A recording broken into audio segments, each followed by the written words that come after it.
सीधा सवाल में बात होगी पश्चिम बंगाल की। जैसे जैसे चुनाव नजदीक आते जा रहे हैं, पश्चिम बंगाल में चुनावी पारा लगातार बढ़ता जा रहा है। यहां पर तो पारा गिर रहा है दिल्ली में जहां मैं बैठा हूं, लेकिन पश्चिम बंगाल का सियासी पारा बढ़ रहा है और इसमें मुद्दे धीरे धीरे बदलते बदलते एक मुद्दे पर चुनाव अटक गया है क्या? यही धुरी बनने वाला है क्या आने वाले विधानसभा चुनाव की? और वो मुद्दा है घुसपैठिए का। घुसपैठिए को लेकर बीजेपी, खास गृह मंत्री अमित शाह लगातार हमलावर हैं। यह पिछले सवा साल से सिलसिला शुरू हुआ। झारखंड के चुनाव में मुद्दा बनाया गया, फिर दिल्ली के चुनाव में मुद्दा बनाया गया, फिर बिहार के चुनाव में मुद्दा था और अब पश्चिम बंगाल चुनाव में भी घुसपैठिए को ही मुद्दा बनाते दिख रहे हैं। गृह मंत्री अमित शाह आज पश्चिम बंगाल में थे और ताल ठोकते दिखाई दिए। चुन चुन कर घुसपैठियों को बाहर निकाला जाएगा। पर जिम्मेदारी किसकी है भाई? घुसपैठ रोकने की। अब इस पर तकरार में एक ट्विस्ट आ गया है। जिम्मेदारी तो अमित शाह की है, गृह मंत्रालय की है। बीएसएफ तैनात होती है बॉर्डर्स पर, वो रोकेगी। फेंसिंग की जिम्मेदारी भी केंद्र सरकार की होती है। पर अमित शाह कह रहे हैं ये सारी जिम्मेदारी तो दरअसल पश्चिम बंगाल सरकार की है। ये फेंसिंग के लिए जमीन नहीं देती है, ये जानकारी नहीं देती जो घुसपैठिए आ जाते हैं। मतलब घुसपैठ की जो पूरी समस्या है देश में सालों से, वो पश्चिम बंगाल के चलते ही हो रही है। 11.5 साल केंद्र में बीजेपी की सरकार, 14.5 साल होने को आ रहे हैं, बल्कि 15.25 साल हो गए पश्चिम बंगाल में ममता बनर्जी की सरकार। गृह मंत्री अमित शाह पूछ रहे हैं जमीन नहीं देती हैं, आरोप लगा रहे हैं, तो गिनवा रही है कहां कहां जमीन दी फेंसिंग करने के लिए। पर इन सब में एक मूल सवाल है जिसका जवाब अभी कोई नहीं दे रहा है और यह सवाल मैंने कई बार पूछ लिया, लगातार ये पूछता भी रहूंगा जब तक इसका आंकड़ा नहीं मिल जाता कि भाई घुसपैठिया घुसपैठिया चिल्लाएंगे। और मैं भी मानता हूं हमारा देश कोई धर्मशाला है नहीं, हमारे संसाधनों पर भारी लोगों का हक नहीं होना चाहिए, पहले ही संसाधनों की कमी है। तो आंकड़ा तो बता दो मेरे सरकार, हुजूर। घुसपैठिया घुसपैठिया चिल्लाएंगे, आंकड़ा नहीं बताएंगे। और एसआईआर की प्रक्रिया जो हो रही है कि भाई घुसपैठिए, उसका अंदाजा हो जाएगा। बिहार में आंकड़ा नहीं बताया गया और ना पश्चिम बंगाल में अभी तक आंकड़ा बताया जा रहा है कि कितने घुसपैठिए मिले। या ये सिर्फ राजनीतिक फसल काटने के लिए इस मुद्दे को तूल दी जा रही है।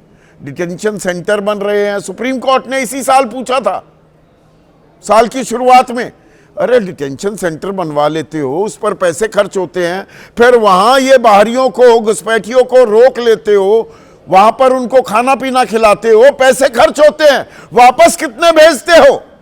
और जो वापस भेजने का आंकड़ा है वो बताऊंगा तो सर आपका चकरा जाएगा।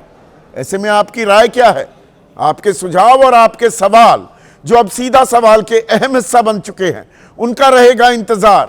तो आज सीधा सवाल में बात करने वाले हैं घुसपैठियों की। ये लगता है देश की सबसे बड़ी समस्या बनती जा रही है राजनीतिक तौर पर। समस्या तो ये है, इसमें कतई कोई शक व शुबा नहीं हो सकता। बाहरी आकर हमारे संसाधनों पर हक मारकर, कुंडली मारकर क्यों बैठ जाए? पर हम इस समस्या को कितनी गंभीरता से लेते हैं, इसका आकलन आप इस बात से लगा सकते हैं कि देश के पास कोई आधिकारिक, औपचारिक आंकड़ा नहीं है घुसपैठियों का, कि देश में घुसपैठिए कितने हैं। 2004 में गृह राज्य मंत्री तत्कालीन श्री प्रकाश जायसवाल ने कहा 1,20,00,000 हैं। 2016 में गृह राज्य मंत्री तत्कालीन किरण रिजिजू, जो अब संसदीय कार्य मंत्री हैं, कि जी ये 1,80,00,000 हैं। 2018 में कहा पता ही नहीं लग सकता। तो समस्या है, पर ना हमें इसका हल पता है, ना इसे रोकने का तरीका पता है। पर चुनाव आते ही यह सबसे बड़ा मुद्दा बनने लगता है, और ये पिछले 1.25 साल में तो लगातार इसमें एक निरंतरता दिखाई दे रही है। तो आज गृह मंत्री, जिनकी प्राथमिक जिम्मेदारी अगर घुसपैठ रोकने की किसी की है तो वो गृह मंत्री की है, गृह मंत्रालय की है, वो पश्चिम बंगाल में थे। बीजेपी के चाणक्य भी हैं, मुख्य रणनीतिकार हैं, तो वहां उन्होंने ताल ठोकी कि यह घुसपैठ सबसे बड़ा मुद्दा है, बंगाल की जनता भी घुसपैठ से चिंतित है, हम एक एक घुसपैठिए को बाहर निकालेंगे, चुन चुन कर बाहर निकालेंगे, पश्चिम बंगाल से घुसपैठ को खत्म कर देंगे। सुनिए पहले गृह मंत्री क्या बोले। सारे घुसपैठियों को चुन चुन कर भारत के बाहर निकालने का काम भी भारतीय जनता पार्टी की बंगाल सरकार करेगी। पूरे बंगाल की जनता घुसपैठियों से त्रस्त है। क्या कोई राज्य सरकार ऐसी हो सकती है जो घुसपैठियों की पनाहगाह अपने राज्य को बना दे? राष्ट्रीय सुरक्षा पर एक कितना बड़ा खतरा है। तो देश की पूरी घुसपैठ की जो समस्या है वो सिर्फ पश्चिम बंगाल के चलते है। राज्य सरकार की ही बड़ी जिम्मेदारी होती है घुसपैठ को रोकने की, ये गृह मंत्री अमित शाह कह रहे हैं। अब यहां पर मैं एक दो आंकड़े आपको बताना चाहूंगा, बहुत जरूरी हो जाते हैं। भारत और बांग्लादेश जो बॉर्डर है, सीमा, भाई सीमा पार करके ही आएगा ना, घुसपैठ तो वहीं से होती है। ये 4096 किलोमीटर की है सीमा। इसमें जमीन पर जो सीमा है वो 3154 किलोमीटर, और नदी किनारे जो सीमा है, और वहीं से ज्यादा खुरपैच होते हैं घुसपैठियों के, वो 942 किलोमीटर है। इसमें 3232 यानी कि 79%, मोटा मोटा 80% जो बॉर्डर है उस पर फेंसिंग हो चुकी है। 864 किलोमीटर पर फेंसिंग नहीं हुई है। इनमें से 569 किलोमीटर बांग्लादेश और पश्चिम बंगाल की सीमा है। पश्चिम बंगाल की कुल सीमा 2216 किलोमीटर है। असम 263 है, मेघालय 443, 856 त्रिपुरा और 318 मिजोरम। अब गृह मंत्री की माने तो वो कह रहे हैं कि भाई हमें तो जमीन ही नहीं देती ममता बनर्जी, हम फेंसिंग कहां से करें। 11 साल में सरकार ने कुल मिलाकर जो फेंसिंग की है वो 409 किलोमीटर, हर साल 37 किलोमीटर, सिर्फ 37 किलोमीटर की फेंसिंग की है। अब गृह मंत्री कह रहे हैं ये तो ममता बनर्जी हमें जमीन ही नहीं देती। ममता बनर्जी पलटवार कैसे करती दिखाई दी? वो तो दुशासन और दुर्योधन और शकुनी की भी बात करने लगी कि ये लोग आ गए हैं पश्चिम बंगाल में लोगों को बरगलाने, गलत जानकारी देने। लेकिन घुसपैठ की समस्या पर सीधा पलटवार भी किया ममता बनर्जी ने, वो सुनिए। একজন দুঃশাসন এসছেন বাংলায়, ভোট আসলে দুর্যোধন আর দুঃশাসনরা আসেন। দুঃশাসন বাবু এসছেন, শকুনি মামার চেলা, আজকে বলছেন মমতা ব্যানার্জি জমি দেয়নি। মমতা ব্যানার্জি জমি না দিলে এই তারকেশ্বর বিষ্ণুপুর লাইন কে করে গেছে? মমতা ব্যানার্জি করে গেছে, আপনি নন। জিজ্ঞেস করুন রানীগঞ্জে জমি কে দিয়েছে, জামুরিয়ায় জমি কে দিয়েছে, বাঁকুড়ায় জমি কে দিয়েছে, বনগাঁ পেট্রোপোলে জমি কে দিয়েছে।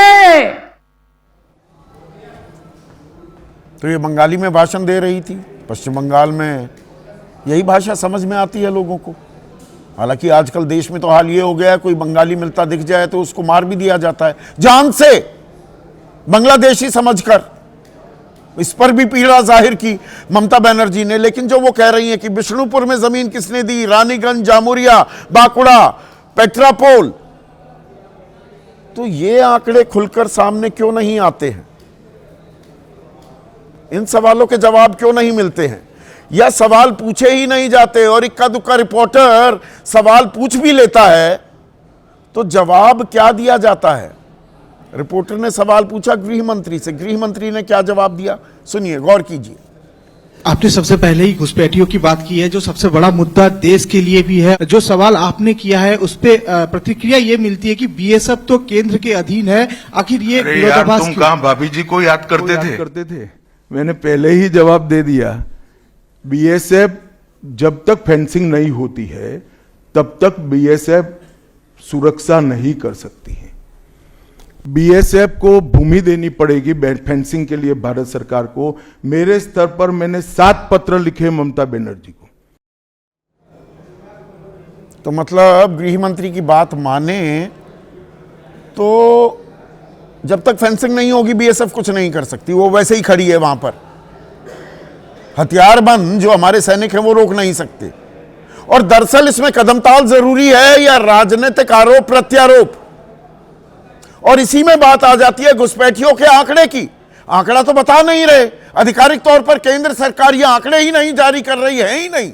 आंकड़े ये कह दिया 2018 में तत्कालीन गृह राज्य मंत्री ने।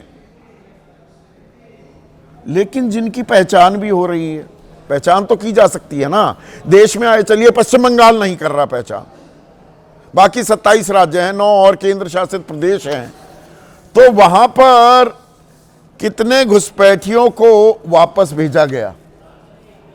अब यह आंकड़ा भी आपको बताना जरूरी हो जाता है और दिलचस्प है। 88,000 के करीब लोग वापस भेजे गए यूपीए शासन में, यह आंकड़ा मिल गया मुझे। 88,792, 2005 में 14,916, 2006 में 13,692, 2007 में 12,135 वगैरह वगैरह वगैरह। ये आपके स्क्रीन पर पूरे आंकड़े हैं। और 2014 में बीजेपी की अगुवाई वाली मोदी सरकार आने के बाद 2015 में 474, 2016 में 308, 2017 में तो कमाल ही हो गया 51 लोग, 2018 में 445, कुल मिलाकर यह आंकड़ा 5,200 बनता है 2025 तक का, 2024 तक का। एक तरफ 5,000 लोग, एक तरफ 88,000 लोग। और डिटेंशन सेंटर बन रहे हैं यूपी में, दिल्ली में बने हुए हैं। यहां रोहिंग्या को लेकर भी बड़ा मुद्दा बना था, रोहिंग्या भी पश्चिम बंगाल ही आने दे रहा है। अरे उसकी सीमा तो म्यांमार की सीमा नागालैंड के साथ लगी हुई है ना।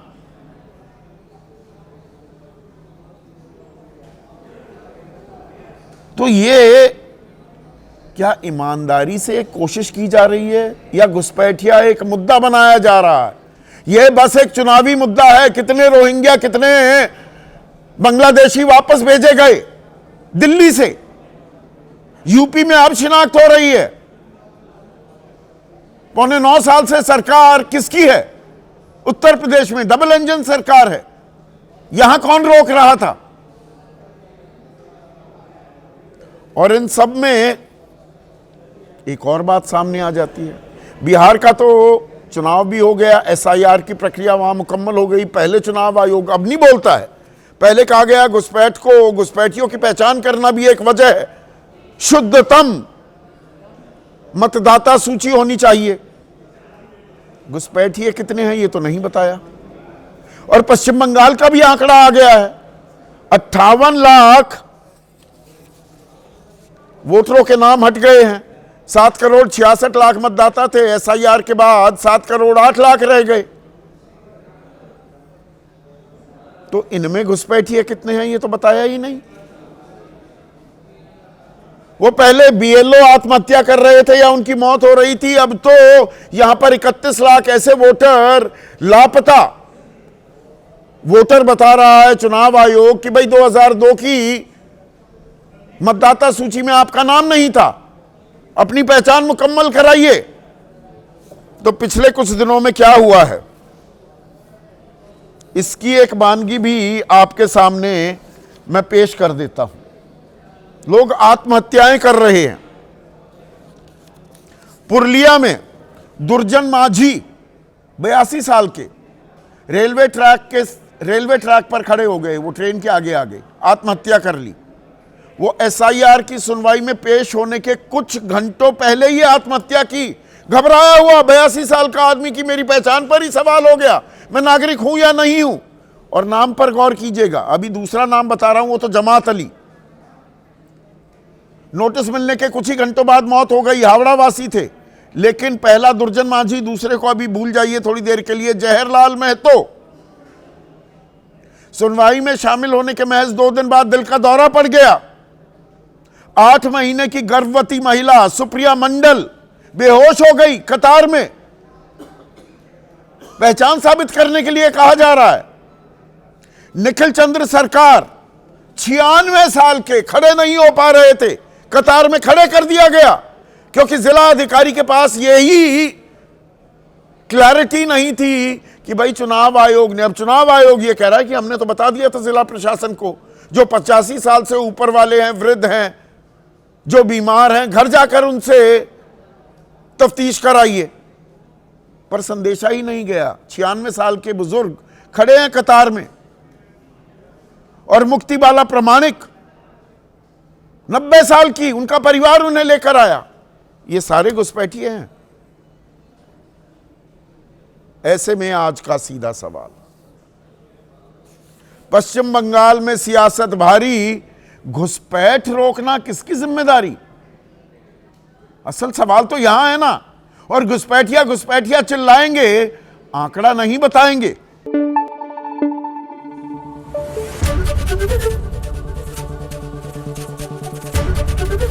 एबीपी न्यूज आपको रखे आगे।